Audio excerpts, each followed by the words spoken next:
So हाय hello. So आपण पायथॉनची जी सिरीज स्टार्ट करते. Sorry for a late coming videos because of the some reason. So आत्तापर्यंत आपण काय बघितलेलं तर माझ्याकडे इथं नाही आहे डेटा, बट जर तुम्हाला हवा असेल तर तुम्ही मागचे आधीचे जे काही आहेत लेक्चर्स ते तुम्ही बघू शकता. हे आपलं ऑलरेडी झाले की इम्पोर्ट डेटा करून त्याच्यामध्ये आपण रीड CSV फाईल करून त्याच्यामध्ये हेड्स किंवा आपला ऑलरेडी आपण कॉलमवरती ऑपरेशन करून ऑलरेडी झालेले आहेत. ती मला फाईल सापडली नाही, सो मी याच्यामध्ये कंटिन्यू करते. सो तुम्ही जर बघितलं नसेल तर प्लीज जाऊन व्हिजिट करा, तुम्हाला त्या कन्सेप्टसुद्धा क्लिअर होतील. सो लेट स्टार्ट आवर टुडेज लेक्चर. सो आजचा जो लेसन प्रॅक्टिकल आहे याच्यामध्ये आज काय आहे तर आपण ऑपरेशन ऑन कॉलम आपल्या आधीच झाले, त्यामुळे ते आपण डबल रिपीट नाही करणार आहोत. तो आज आपण ऑपरेशन ऑन रोज करणार आहोत. ओके.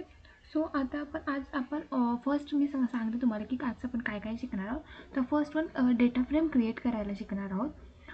रो सिलेक्ट करायचे, select multiple rows, loc iloc maybe आधी झालं आहे आपलं, तरी पण मी ॲज अ रिव्हिजन घेईन. Add row, update row, delete row करायचं असेल, एखादा रो फिल्टर करायचा असेल. ओके. सो आपण ते आज बघणार आहोत. तर first step one is data frame तयार करायचा आहे. आपल्याला काय करायचं आहे, डेटा फ्रेम करायचा आहे. फॉर एक्झाम्पल कॉलेजमध्ये जर स्टुडंटचा डेटाबेस आहे, प्रत्येक स्टुडंटची इन्फॉर्मेशन एका रोमध्ये असते. Okay. So for example student name, student age, student city, student roll number. So एक कंप्लीट रो असते. ओके. सो आता आपण त्याचा डेटा फ्रेम तयार करणार. आपण आधीच इम्पोर्ट पांडास PD केला आहे. So for example data equal to मला स्टुडंटचं नेम हवं आहे. ओके. ज्याच्यामध्ये असेल for example Aisha, Rahul, sorry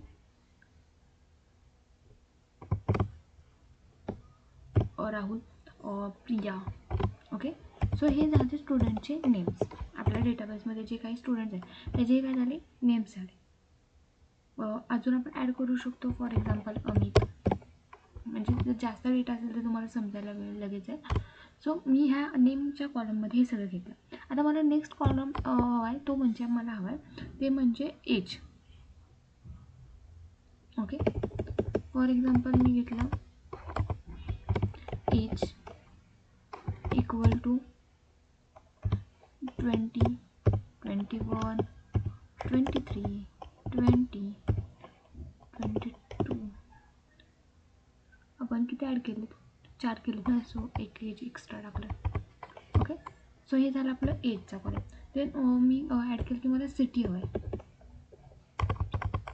then city. Okay.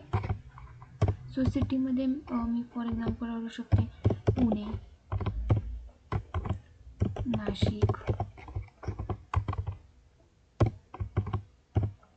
Satara and Pune. Okay. So हे झालं माझं. मी त्याच्यामध्ये काय टाकलं, आता मला त्याचे मार्क्स टाकायचे आहेत. मला आय वॉन्ट मार्क्स. सो मी marks equal to for example 85 असं. Okay. 75, 85, 87, 89 and 90. Okay. 80. Okay. So मी इथे काय टाकले, मार्क्स टाकले. आता मला काय करायचं, हा डेटा मी क्लोज केला. आता मी माझा डेटा तर क्रिएट झाला, पण त्या डेटाला मला कॉल करायचा, मला तो डेटा शो हवा आहे. तर df.pd dot data frame. Python is a case sensitive language, so please data frame. त्याच्यामध्ये मला डेटा घ्यायचा आणि मला तो df आहे तो प्रिंट करायचा.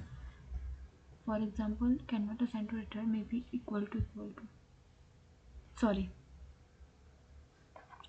याच्यामध्ये मी चुकून for mistake, by mistake. Okay.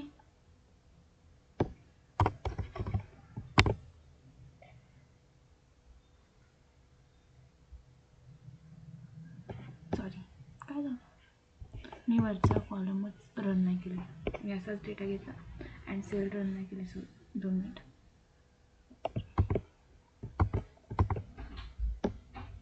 Then here is a ladder object. Okay.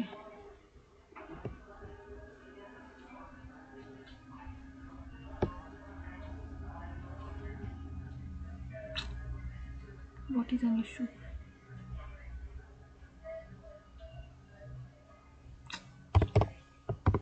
Okay, so this one is a first. Again, next step, first select the row.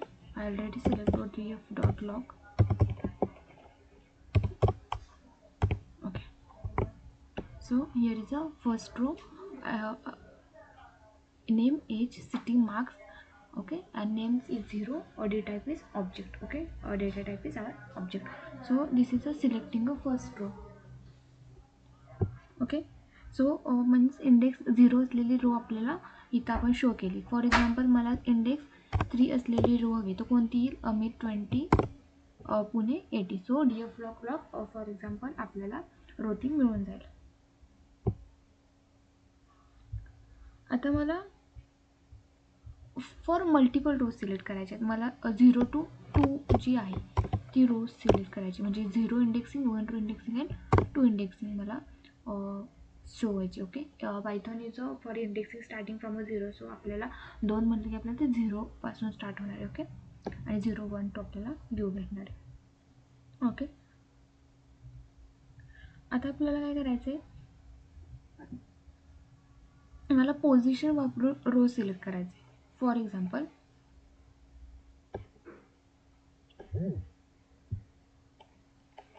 df.ilog 0, me position वापरून row select करणार आहे. Okay, sorry काय होते यार. Okay, Ailog 0. Log means इंडेक्सवर आधारित आणि Ailog means पोझिशनवर आधारित. त्यांची पोझिशन काय? आता 0 पोझिशन म्हणजे position dependent on position, it's dependent on indexing.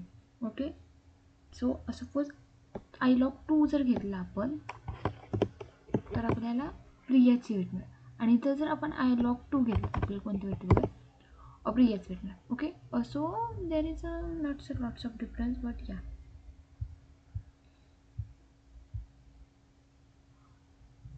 Okay, then आता मल्टिपल रोज युजिंग आपण केल्या.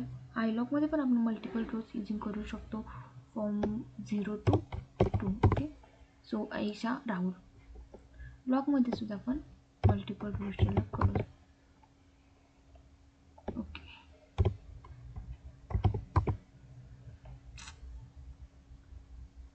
काय यार हे.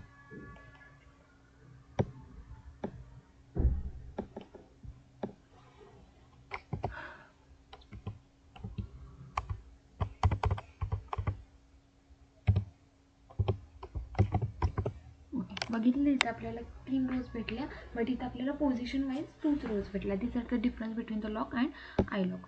You can see. ओके, आता आपल्याला मला नवीन रो ॲड करायची. मला आत्ता जो डेटा आहे तो मला डेटा तयार झाल्यानंतर मला समजलं की मला अजून एक नेम ॲड करायचं आहे आणि अजून एक डेटा माझ्याकडे आला आहे. तर मी तो कसं करणार? तर फॉर एक्झाम्पल बघा, df.log lane df equal to, मला काय हवं आहे? मला नेहाचा कॉलम, नेहा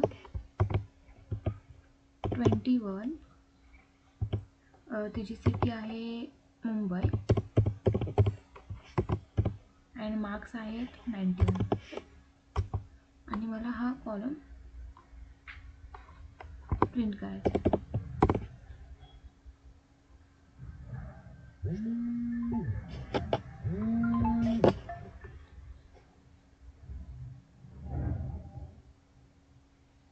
ओके, मी इथे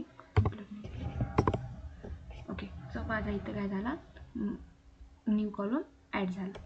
सो हे झाले याच्यावरचे ऑपरेशन की मी लॉग लेन डीएफ करून मी माझा नवीन कॉलम ॲड केला, त्याच्यात मला जो हवा आहे तो मी डेटा ॲड केला. सो कॉलेज डेटाबेसमध्ये जर नवीन स्टुडंट आला, न्यू रो ॲड करायचे असेल तर आपण अशा पद्धतीनं न्यू रो ॲड करू शकतो. आता काय करायचं? एक्झिस्टिंग रो अपडेट करायचे. ओके, म्हणजे मला मार्क्स आहेत. For example df.log for indexing. Okay, position indexing. आता मला 3 नंबरच्या याच्यावर त्याचे जे मार्क्स आहेत ते मला इक्वल टू 80 करायचे. किती येतं? ओके 80 करायचे आणि मला DF करायचं. तर मला इथे मार्क्स आपले 80 जाणार. ओके फॉर एक्झाम्पल मी जर इथं आय लॉक वापरलं असतं तर काय झालं असतं?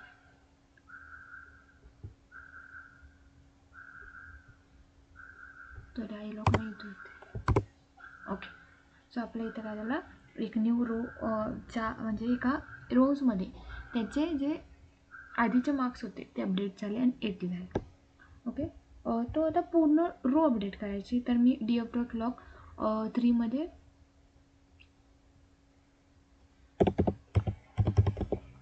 मला पूर्ण रोज अपडेट करायची की त्याचं म्हणजे ओके इक्वल टू मला जे हवं आहे ते मी काय करणार आहे तर मी असं करू शकते.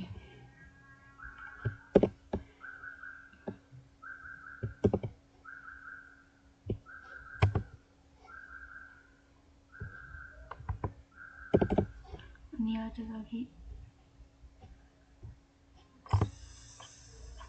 मी हवी ती 21 नंबर. ओके सो माझी जी आहे ही रो काय झाली पूर्ण अपडेट झाली. फक्त मला लॉकमध्ये त्याची इंडेक्सिंग नंबर द्यायचे आणि आय लॉकमध्ये पोझिशन होते त्यामुळे ते अपडेट होत नसेल मे बी.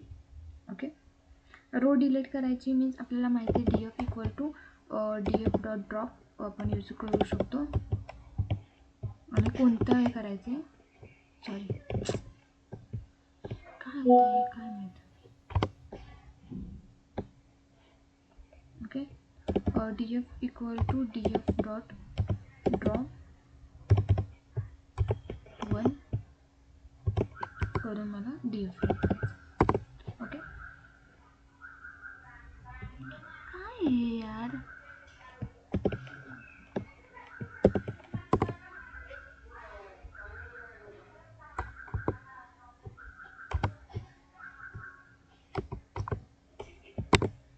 ओके सो माझी जी 1 नंबरची इंडेक्सिंग होती ती काय झाली ड्रॉप झाली आणि त्याचा इंडेक्सिंग नंबर सुद्धा आपला काय झाला ड्रॉप झाला. म्हणजे ओके तर म्हणजे ते आपलं जे 0-1 आहे ते स्पेस तशीच राहिली फक्त जो डेटा आहे तो आपला तिथून गेलेला आहे. ओके आता आपण नेक्स्ट लेक्चरमध्ये या जे रोज फिल्टर होते त्याच्यावर आपण कंडिशन वापरून फिल्टरिंग करणार आहोत की रो कॉलम ऑलरेडी आपण केले. हे सगळे जे रोजवरचे ऑपरेशन होते की ज्याच्यामध्ये मी डेटा फ्रेम तयार केला आणि मग त्याच्यामध्ये मी इंडेक्सिंग यूज केली.